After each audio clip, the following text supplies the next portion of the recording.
Tom Shrum, he's not Schmidt.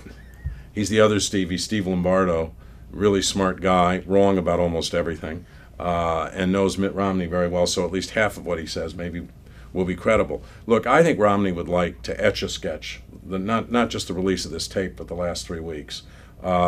He's in real trouble.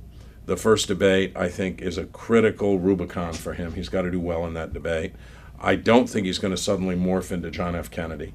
And I also don't think that you're going to see Barack Obama make some of the classic mistakes that other people have made in debates that have hurt them. Sure, and you have to hope for that. I think this has been a terrible time for Governor Romney. But with every terrible time, with the really good, successful candidates, they find a way to win and turn it to their advantage. He's got an opportunity here to explain what he meant and about the values that he brings to the table and what this means to the American voter in a real fundamental way. He can turn this to his advantage. It's possible for him to do that. The tape was so weird because, number one, he looked really comfortable and really fluent in front of these people who paid $50,000 each to have dinner with him. So it was like his crowd, and quite different than when he talks to the rest of us when he goes out there.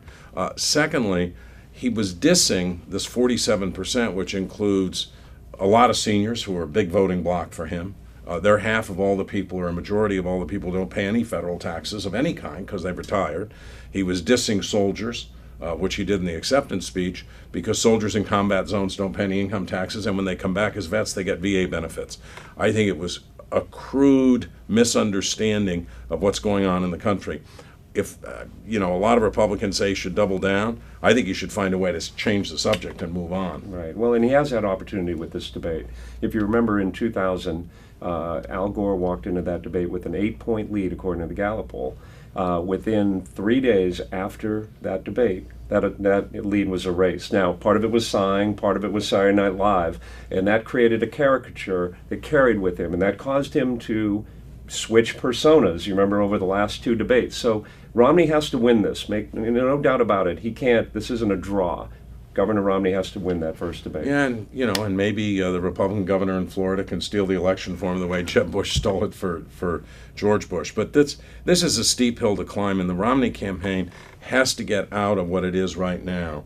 Right now, it's become a permanent damage control machine, and it's chasing news cycles. It has to get out there and somehow or other say something compelling to the country. Absolutely. I think there's another danger here. I think the Obama team may get complacent. Never. I think they will, and they're not going to have the turnout that they had in 2008. You ever met Pluff? You ever met Pluff? They're not. Pluff hasn't had a complacent moment in his life. Well, I think they can, and I'll tell you another thing. They have a ceiling. Their ceiling is a lot lower than it was in 2008. They can get to 51%, and that's it. Now, that's all they need in a two-way race, but they've got a ceiling. They are not going to get the vote. This electorate's going to look a lot more like 2010, when Republicans really dominated, than it's going to look like 2008.